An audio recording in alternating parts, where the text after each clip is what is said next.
Thank you and welcome to the show this morning. The topic this morning is the 50th anniversary of the Voting Rights Act of 1965, and we have with us this morning to talk about the 50th anniversary of the Voting Rights Act of 1965, Dr. Baldwin. And of course, Dr. Baldwin, you've been with us on many occasions. Every time I come with you, I have to say that because people said, didn't I see him last week with you? And I said, yeah, because he's got all of the information that we want. And I think that what we are going to talk about this morning, dealing with the 50th anniversary of the Voting Rights Act of 1965, is very important in view of what is going on in politics and during the political season at this time. But Dr. Baldwin, let's go back further than this period. Let's look at the period immediately after slavery, when Africans were emancipated, and start from there and talk about not only the 15th Amendment, but say something about the 13th and the 14th Amendment to the Constitution and how important these amendments are. Yeah, that's very important in terms of giving us some understanding of where we are today. The 13th Amendment in 1865 ended slavery. And not only in the rebel states, but throughout the United States. The Emancipation Proclamation simply ended slavery in the rebel states. But when you get the 13th Amendment in 1865, it ends slavery throughout the United States.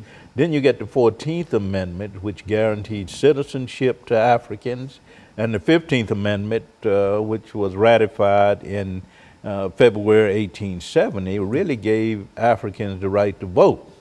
Now the problem is that voting was never up to the levels that it should have been between the period of 1870 up to 1865.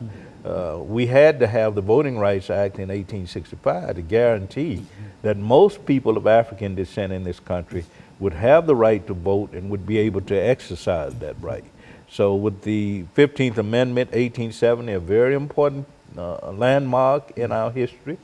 Blacks were given the right to vote, but they were never able to vote up to the levels that they should have voted. And we had to wait, of course, until the Civil Rights Act, or the Voting Rights Act, rather, of 1965, which, as you well know, was signed into law on August 6, 1965 by President Lyndon B. Johnson. And that law, of course, did essentially three things. Number one, it guaranteed the right to vote. Number two, it created a federal authority to register voters in areas, jurisdictions where local officials had interfered with the right to register and vote.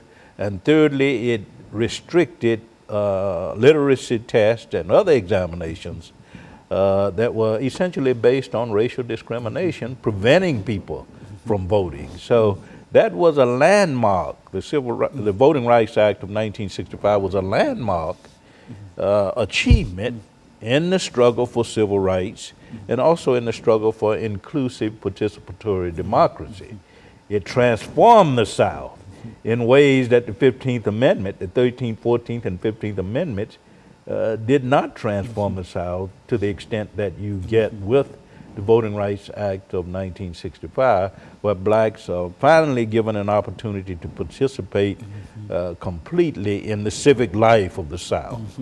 And so in a real sense, Dr. Baldwin, we're talking about the so-called Reconstruction Amendments, the 13th, 14th, and the 15th Amendment to the Constitution, playing a very, very significant role. Now, I think that many of our members of our audience might not be familiar with some of the efforts used by certain elements in the southern parts of the United States in the 1870s to keep Africans from participating in the suffrage. Now we're all familiar with violence, the Ku Klux Klan, and etc. But what were some of the things that were used at that time to sort of diminish the participation of black participation in politics? The states' rights argument was quite prominent during that time. That is, that states should have the right to decide who exercised the ballot. But Southerners came up with a number of different tactics. They used the grandfather clause, which essentially argued that your father or grandfather had to have the right to vote and had to have property and education, that kind of thing. They came up with literacy tests, the poll tax to prevent Africans from voting in that time. There were also residential requirements, property requirements, that were used to prevent Africans from voting. And of course, the states' rights argument was prominent in this opposition to black voting rights in that period. And of course, we get the same thing in the last decade with Republicans who are going back to the states' rights argument. Okay, and let's have a break here, Dr. Baldwin, then we'll pick up at this moment. And we'll be back with our audience following this very, very short commercial break.